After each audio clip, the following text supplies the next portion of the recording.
Bu gün Qazaxıstanın paytaxtında Dünya və Ənənəvi Dinlər Liderlər Qurultayının katibliyinin 23-cü iclası keçirilir. İclasa dünya və ənənəvi dini konfessiyaların liderləri qatılıblar.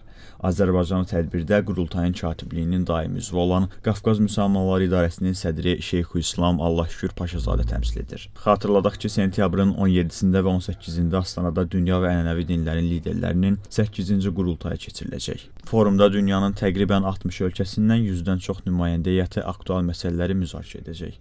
Bakı Beynəlxalq Multikulturalizm Mərkəzi olaraq biz də Qazaxıstanlı kolleqalarımızla qarşıdakı 3 gün ərzində həm forum, həm də görüşlər çərçivəsində eyni zamanda Azərbaycanın da dinlərarası və mədəniyyətlərarası dialoqda oynadığı rolun və Azərbaycanın multikulturalizm modeli və bugün xalqlararası dostluq, dinlərarası körpülərin qurulması, dünyada baş verən və artan dini zəmində və etnik zəmində münaqişələrlə mübarizə və ənənəvi artıq yeni üsullarla artan nifrət çağırışlarına qarşı mübarizədə yeni metodların tətbiq olunması kimi mövzular geniş şəkildə müzakirə olunacaqdır.